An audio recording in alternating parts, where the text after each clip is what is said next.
Hello दोस्तों, तो visual code studio code install करना पड़ेगा। और दूसरा हमें इसमें टूल्स भी होते हैं, जैसे हमने HTML कैसे कंप्लीट किया, तो ये स्निपेट कंप्लीटर होता है। जैसे इसमें हम जाएंगे एक्सटेंशंस में हम देखेंगे कि हमने एक ES7 या HTML का ट्रिपल ऐसे HTML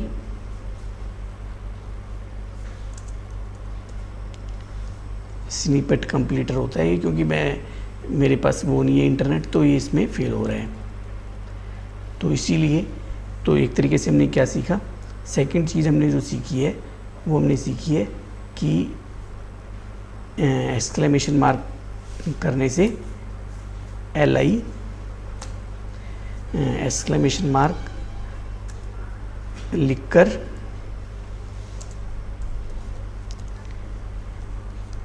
HTML का टेम्पलेट आ जाता है। HTML का टेम्पलेट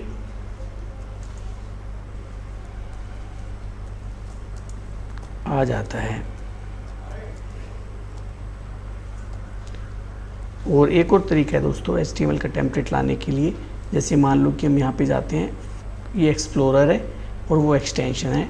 तो एक्सप्लोरर में सपोज करो कि हम कोई एक ऐसी टेम्परेरी फाइल HTML बनाते हैं, न्यू फाइल, इसको हम डिलीट भी कर देंगे बनाते ही, temp.html।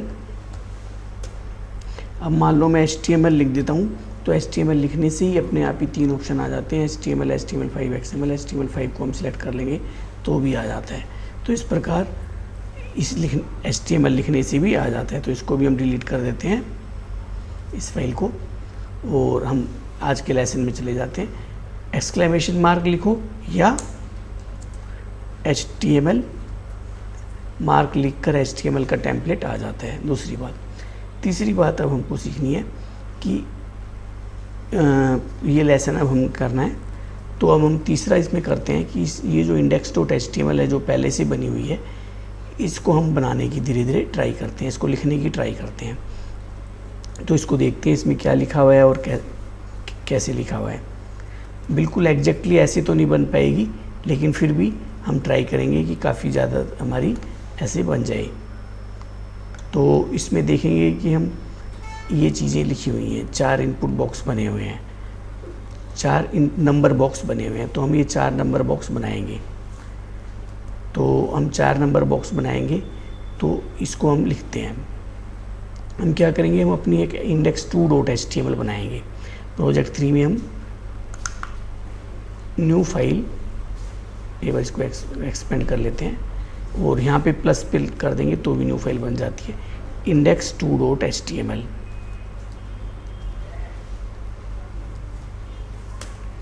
तो index2.html में भी हम वैसे ही करते हैं जैसे बाकियों में किया था।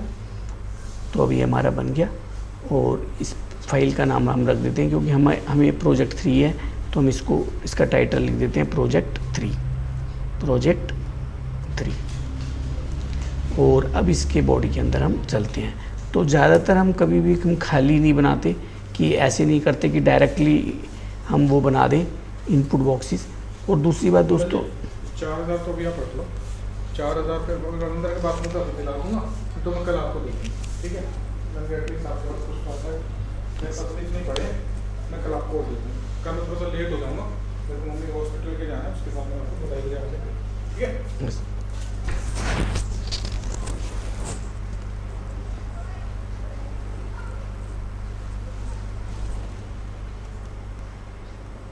सफाई करेंगे।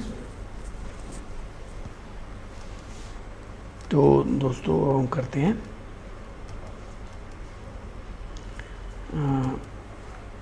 तो हमने ये 4 HTML एलिमेंट बनाने हैं। तो ये हम कैसे बनाएंगे, तो देखो,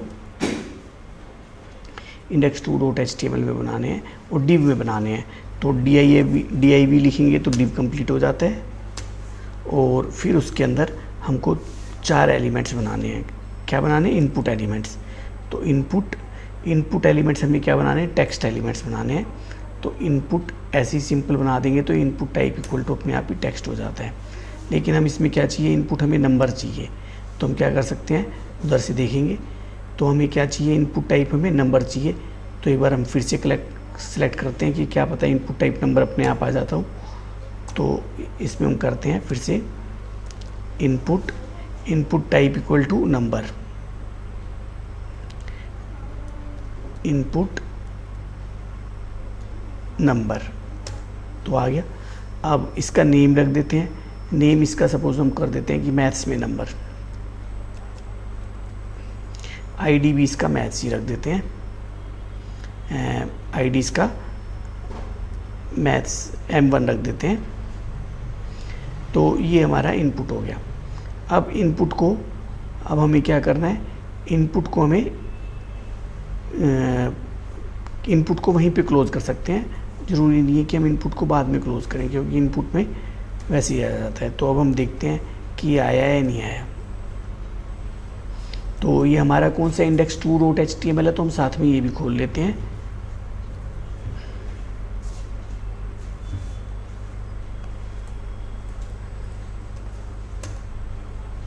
तो हमारा इनपुट बॉक्स आ गया। अब इसमें हम क्या करते हैं कि इसमें हम मैक्सिमम नंबर कितने लिख पाएँ ये हमें सिलेक्ट करना है, कि हम मैक्सिमम और मिनिमम नंबर सेलेक्ट कर पाएँ। तो देखते हैं इसमें हम क्या करते हैं, इसमें हम डालते हैं कहीं भी, जैसे एक बार इसको स्पेस कर देते हैं और इसको लिख देते हैं मिनिमम नंबर कितना होगा। तो मिनिमम नंबर कितना होना चाहिए 0 और मैक्सिमम नंबर कितना होना चाहिए 100। एक बार इसको यहाँ कर देते हैं मैक्स, और मैक्स नंबर कितना होना चाहिए 100। तो ये हमारा हो गया। ऐसे ही हम 4 बॉक्सेस कर लेते हैं। Ctrl+C पहले सब्जेक्ट में,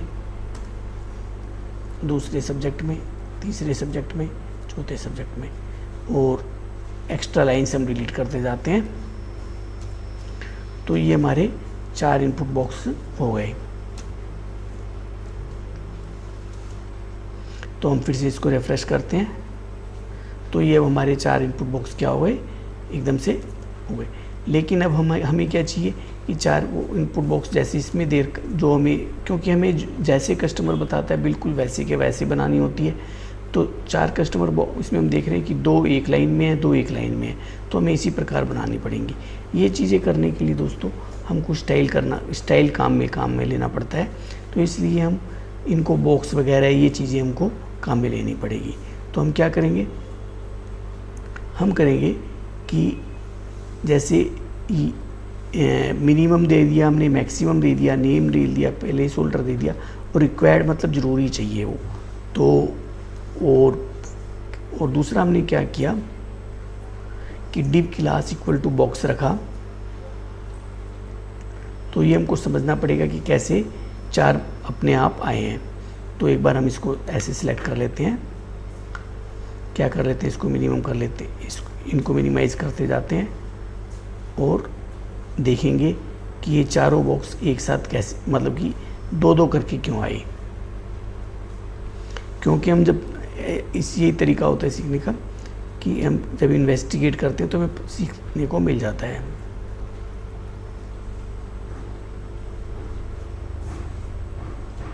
तो ये 4 हैं।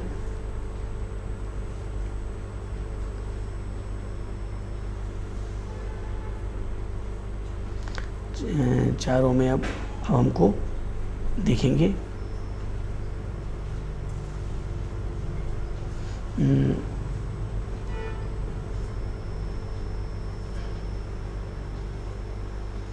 तो हम देखते हैं एक बार। तो ये चारों अलग अलग पेज पे आए हैं। तो इसके लिए अब हमको देखना पड़ेगा कि बॉक्स था ये, और बॉक्स में इसका स्टाइल भी हमको देखने पड़ेगा, स्टाइल से भी होता है। तो वो हम देखेंगे कि बॉक्स की क्या स्टाइल है।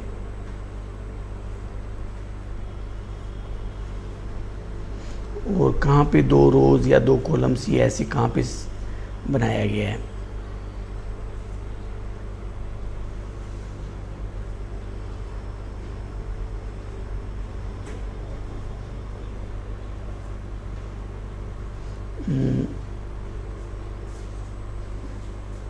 बॉर्डर लाइन, ये पैडिंग है, प्राइमरी बटन, प्राइमरी इनपुट, क्या पता इनपुट के साथ कोई स्टाइल लगाया हो।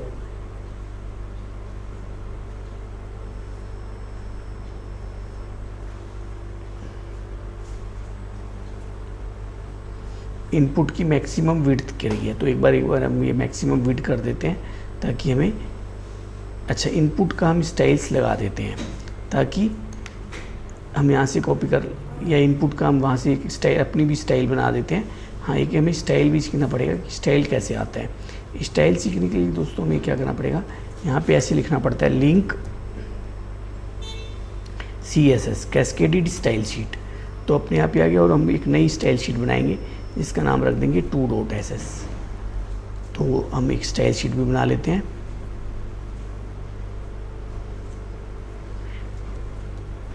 स्टाइल 2.css, और एक बार इसमें हम लिख भी देते हैं ताकि हमें पता भी लग जाए कि एग्जैक्ट यही है।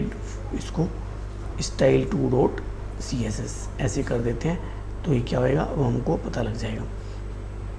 अब स्टाइल 2.css में इसका थोड़ा सा इनपुट का बनाते हैं कि भाई इनपुट कैसे होने चाहिए, इनपुट का क्या स्टाइल होना चाहिए। एलिमेंट तो हमने रख दिया, लेकिन अब उसका हमें स्टाइल रखना पड़ेगा।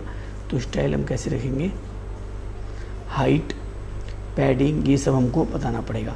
तो हम इनपुट की हाइट कितनी रखते हैं ये सब इसमें फिक्स कर देते हैं। हाइट 4 rem, देख लेते हैं इसमें 4 rem।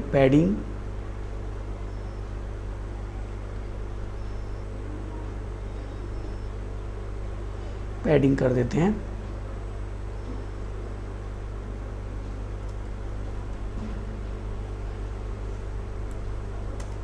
पैडिंग x एक्सिस और y एक्सिस में होती है। ये x1 ये x1 y1 हो गया, और फिर x2 y2 कितना है ये भी डाल देते हैं 2 rem।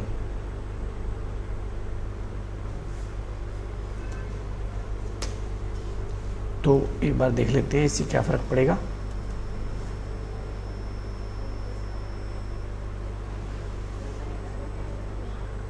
तो ये हमारा इनपुट बॉक्स हो गया, और इसकी तो 4 पैडिंग 2 rem, तो इससे क्या हो गया, पैडिंग आ गया।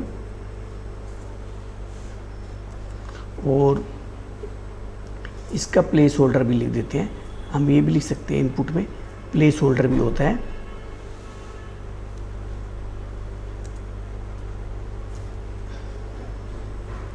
प्लेस होल्डर क्या होता है, स्ट्रिंग होता है। जैसे हम लिख सकते हैं मैथ्स के नंबर एंटर करो, मैथ्स के नंबर लिखो।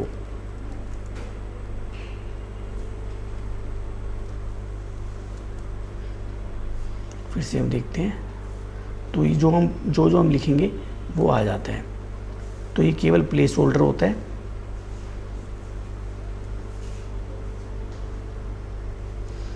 ऐसे ही अब हम यहाँ भी लिख सकते हैं साइंस के नंबर लिखो। फिर से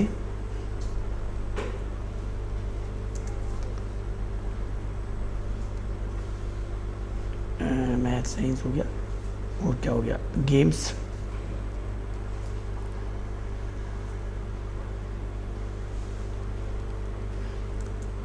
ड्राइंग।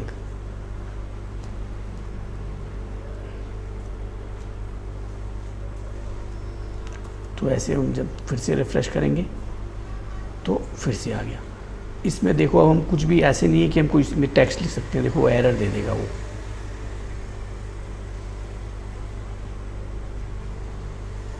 वही अगर इसमें हम 1 लिख दे तो वो इंक्रीज वगैरह कर देता। और एक इसमें हमें क्या करना पड़ेगा कि खाली नहीं छोड़ सकते, तो इसलिए हम इसमें हमको सब में रिक्वायर्ड लिखना पड़ेगा।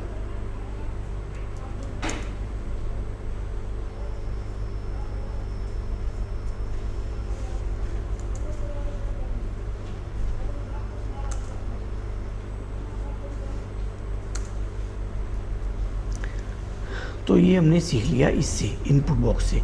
तो एक तरीके से इनपुट बॉक्स, अब एक बार अब इसका भी देख लेते हैं। ये भी हम साथ साथ करते जाएंगे तो हमको दोनों में से कोई ना कोई आ जाएगा। तो इसको ऑल्ट जे से क्या करते हैं, एक साथ हो जाता है वो, ताकि हमको आसानी हो जाए। ऑल्ट जे से सारी लाइनें कंबाइन हो जाती है। तो एक तरीके से 4 इनपुट बॉक्स तो अब हमको समझ में आ गए। तो हमने एक तरीके से क्या सीखा, एक तो इनपुट बॉक्स भी सीखा, इसमें भी हम लिखते जाते हैं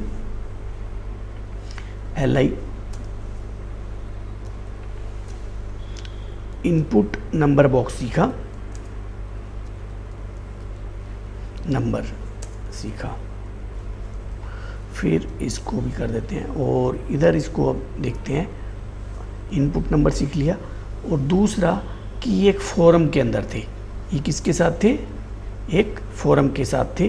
तो ये फॉर्म भी हमें सीखना पड़ेगा कि फॉर्म क्या सीखना पड़ेगा हमें, कि फॉर्म हमें ज़रूर सीखना पड़ेगा, क्योंकि ये चारों किसके अंदर होनी चाहिए, फॉर्म के अंदर। तो हम एक फॉर्म एलिमेंट बनाते हैं, फॉर्म। और फॉर्म एक बार को कंट्रोल जेड करते हैं। फिर से फॉर्म के टाइम्स देख लो, form post get, control Z, form, simple form बना देते हैं। और फॉर्म का ये वाला, क्योंकि ये चारों फॉर्म के अंदर होनी चाहिए, तो ये कहाँ जाएंगे, ये यहाँ जाएंगे।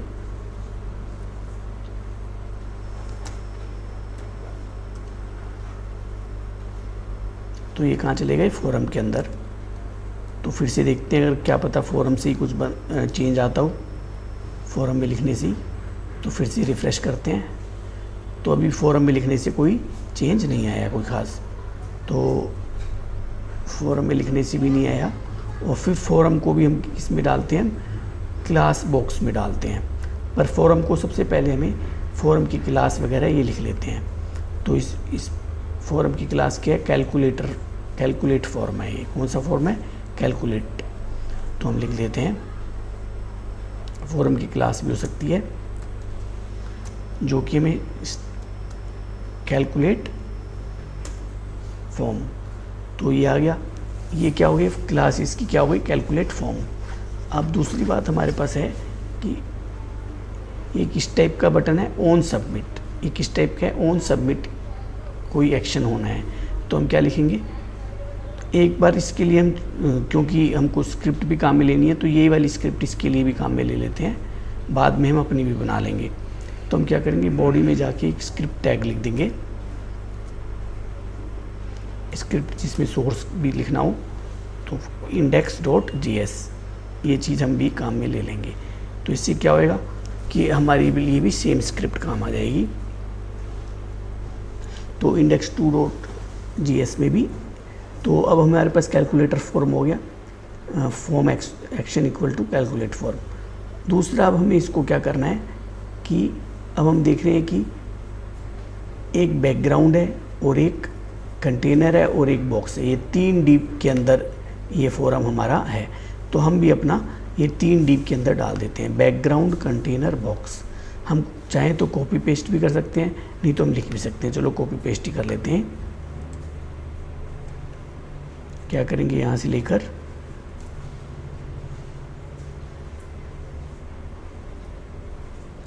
कंट्रोल C, इसको लेंगे और क्योंकि ये फॉर्म 3 में था, यहीं से पेस्ट कर देंगे। कंट्रोल S और इसको प्रिंटर भी फॉर्मेट भी कर देते हैं ताकि अच्छा लगे।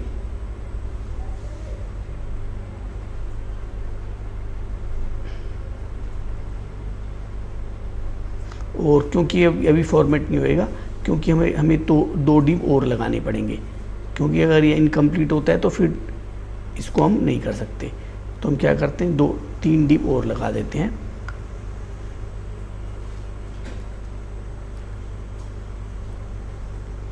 कंट्रोल C और इसमें भी नीचे की तरफ से हम 3 डिव लगा देते हैं।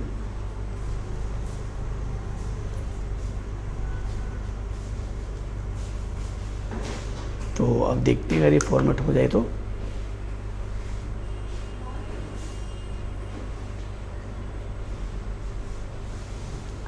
फॉर्मेट हो गया। तो एक तरीके से ये इनपुट बॉक्स बन गए।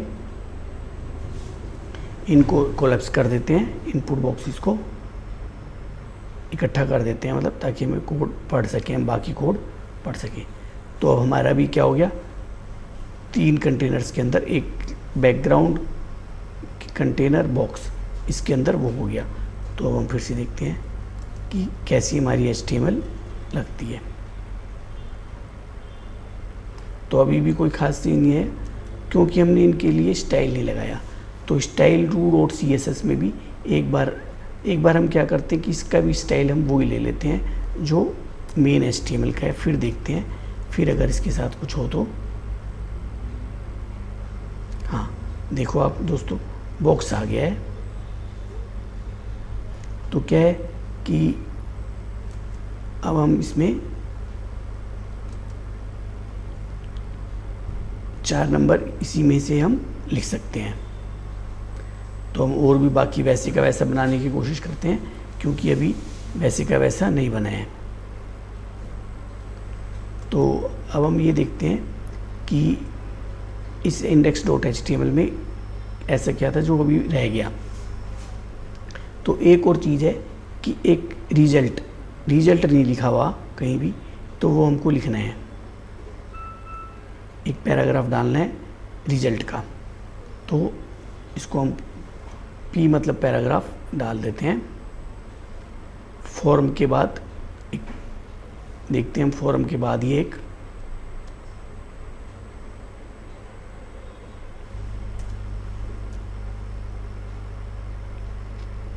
और इसका आईडी भी देना पड़ता है।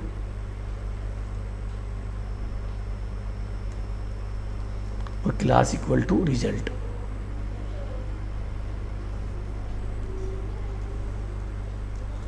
फिर से देखते हैं वहाँ पे कोई HTML में कोई चेंज आया हो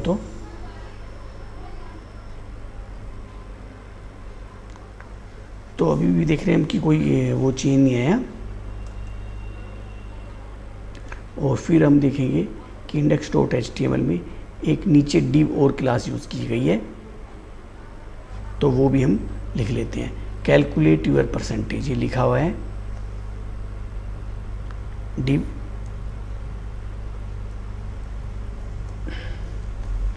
क्लास इक्वल टू कंटेंट। ये किस में था, जस्ट 2 div से पहले है, मतलब ये div बॉक्स वाली ख़त्म हो जाएगी। इसके नीचे जैसे बॉक्स वाली यहाँ पे ख़त्म होती है, तो इसके नीचे इसी कंटेनर में एक बॉक्स है और एक कंटेंट है। कंट्रोल S कर देते हैं और देखते हैं फिर से, तो ये आ गया। तो एक तरीके से अब 2 div हमारी भी हो गई। तो एक तरीके से वो हमने सीख लिया कि एक बॉक्स है, एक कंटेनर है, कंटेनर मतलब डिब्बा, उसके अंदर एक बॉक्स है, ऐसे बॉक्स है, और बॉक्स का नीचे एक कंटेंट है, एक और div है, और उसके अंदर 2 फील्ड है, कैलकुलेट यूर परसेंटेज। अब हमको एक चीज़ देखनी है कि ये स्टाइल कैसे कैसे आ रहा था। तो हम style1.css में style.css जो हम यूज़ कर रहे हैं वो ही देख लेते हैं, क्योंकि हमने वो स्टाइल इसकी लगा दी। तो हम ये देखेंगे कि बॉक्स के साथ ऐसा क्या था कि वो 4 बार गया था। तो इसमें हम देखेंगे कि बॉक्स की हाइट कितनी थी, 50 rem, विड्थ, कलर प्राइमरी, और एक बैकग्राउंड था।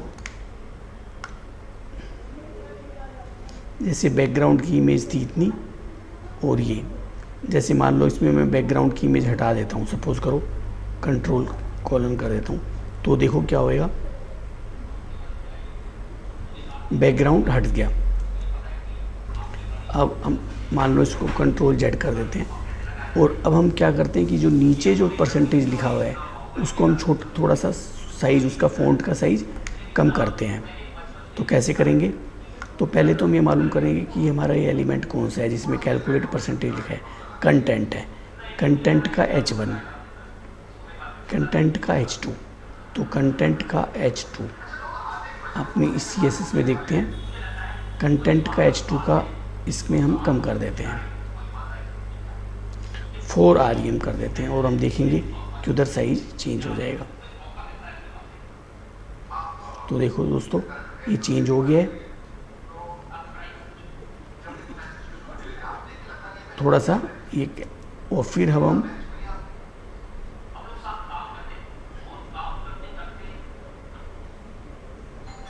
और फिर H1 का भी चेंज कर देते हैं।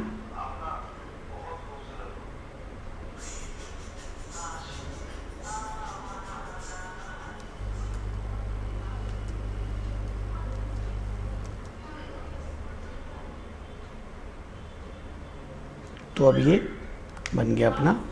तो आज का सेशन हम देखते हैं क्या क्या सीखा हमने। एक इसमें हम ये देखते हैं कि इसको बैकग्राउंड कैसे मिला उस डिव को, तो वो भी देख लेते हैं हम। जैसे मान लो कि ये था div class equal to background, जिस डिव का क्लास बैकग्राउंड था उस डिव के क्लास को हमने क्या किया, क्लास का नाम हम कैसे लिखते हैं,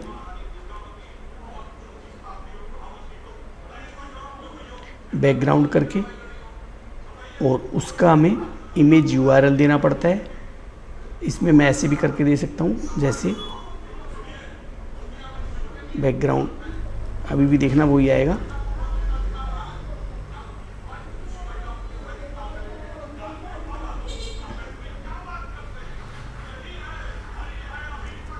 तो दोस्तों अगले लेसन में फिर से इसी पे प्रैक्टिस करेंगे, इसका सेकंड पार्ट। अभी इस पार्ट को यहीं पे फिनिश करते हैं।